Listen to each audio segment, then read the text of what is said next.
Hi, இன்னைக்கு லஞ்சுக்கு நம்ம வீட்டில் என்ன ஸ்பெஷல் பண்ணேன்னு பார்த்தீங்கன்னா, உண்மையிலே ஸ்பெஷல் தான். பிரியாணி, சிக்கன் பிரியாணி தான் பண்ணேன். மார்னிங்கே போயிட்டு இன்றைக்கி சண்டே இல்லையா, 1 kg சிக்கன் எடுத்துகிட்டு வந்தாச்சு. அதில் வந்து ஹாஃப் பிரிச்சுட்டேன். வந்து ஃப்ரை பண்ணுறதுக்கு கொஞ்சமும், பிரியாணி பண்ணுறதுக்கு கொஞ்சமும் ரெடி பண்ணி எடுத்து வச்சுட்டேன். நல்லா க்ளீன் பண்ணி எடுத்து வச்சுக்கோங்க. பட்டை, கிராம்பு, ஏலக்காய் கூட போட்டுக்கோங்க. கொஞ்சமாக சோம்பு போட்டு நான் தாளிச்சுக்கிட்டேன். எண்ணெய் சூடானதும் வெங்காயம், பச்சை மிளகா போட்டு ஃபஸ்ட்டு வதக்கிட்டு, இஞ்சி வெள்ளைப்பூடு பேஸ்ட்டு போட்டு நல்லா வதக்கிட்டேன். அது கொஞ்சம் அளவு வெந்து அந்த வாசனைன்னு சொல்லுவாங்கள்ல, இஞ்சி வெள்ளைப்பூடு வாசனை போனதுக்கப்புறம் புதினா இலை போட்டு வதக்கிட்டேன்.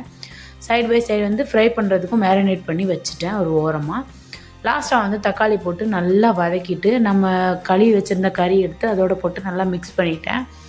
நல்லா கறி கொஞ்சம் வேகிற அளவுக்கு நல்லா மிக்ஸ் பண்ணி விட்டு இந்த அளவுக்கு வெந்து வரணும். வரும்போது மசாலா வந்துட்டு என்னென்ன போட்டேன்னு பார்த்தீங்கன்னா, கொஞ்சமாக மஞ்சப்பொடி, கரம் மசாலா, பிரியாணி மசாலா தான், வேறு எதுவுமே எக்ஸ்ட்ரா சேர்க்கலை. இது மட்டும் தான் போட்டேன். போட்டு தேவையான அளவு தயிர் விட்டுட்டு, தேவையான அளவு அரிசி எந்த அளவு எடுத்தோமோ அந்த அளவு வந்து தண்ணியும் போட்டு விசில் போட்டேன். சூப்பராக பிரியாணி ரெடி ஆயிடுச்சு.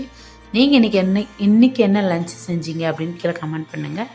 மறக்காமல் சைட் பை சைடாக சிக்கனையும் ஃப்ரை பண்ணி எடுத்துகிட்டு வந்தாச்சு. இன்றைக்கி லஞ்சுக்கு எங்கள் வீட்டில் இதுதான் ஸ்பெஷல். என்னோடய வீடியோ பிடிச்சிருந்தா சப்ஸ்கிரைப் பண்ணி சப்போர்ட் பண்ணுங்கள். தேங்க்யூ.